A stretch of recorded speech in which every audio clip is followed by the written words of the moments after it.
నాకు ఒక మంచి లీల జరిగింది బాబా గారిది. రీసెంట్‌గా ఒక అన్‌ప్లాన్డ్ ఇంటర్వ్యూకి నేను వెళ్ళటం, అక్కడ నేను సెలెక్ట్ అవ్వటం నాకు ఒక అద్భుతమైన లీలగా అనిపించింది.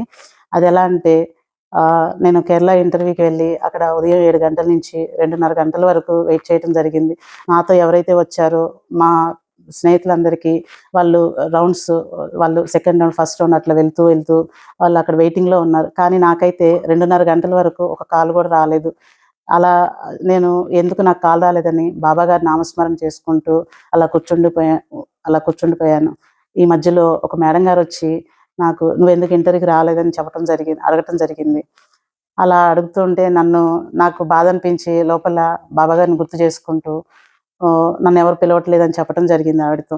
సో, వెంటనే ఆవిడ "నీ సర్టిఫికేట్స్ తీసుకొని నువ్వు నాతో రా" అని నా చేయి పట్టుకొని నన్ను ఇంటర్వ్యూ హాల్‌లోకి తీసుకెళ్ళి ఇంటర్వ్యూ గారికి పరిచయం చేశారు.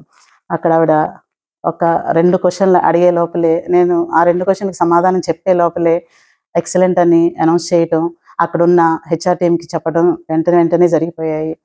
తర్వాత వెంటనే ఆ హెచ్ఆర్ టీమ్ వాళ్ళు ఆఫర్ లెటర్ తీసుకొని నా దగ్గరికి రావటం, వాళ్ళు సైన్ పెట్టి ఆ పేపర్ నాకివ్వటం, అది చదువుకొని సైన్ పెట్టమని వెంటనే నాకు చెప్పటం. ఇదంతా వితిన్ మినిట్స్‌లోనే అంటే 2 నిమిషాల కాలం వ్యవధిలోనే ఇదంతా జరిగిపోవటం.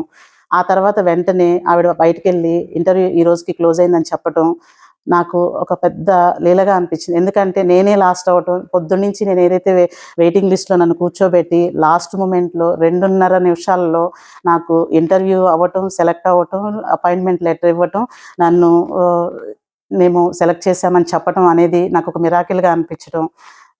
అంటే బాబా గారిని మనం అంతగా విశ్వసించినందుకు, అంత విశ్వాసంగా మనం ఆయన నమ్ముకున్నందుకు నాకు ఆయన చాలా మంచి భవిష్యత్తునివ్వటం జరిగింది. ఇది నాకు అదొక అద్భుత లీలగా ఇది బాబా గారి దయ వల్లే జరిగిందని మనస్ఫూర్తిగా చెప్పుకుంటున్నాను.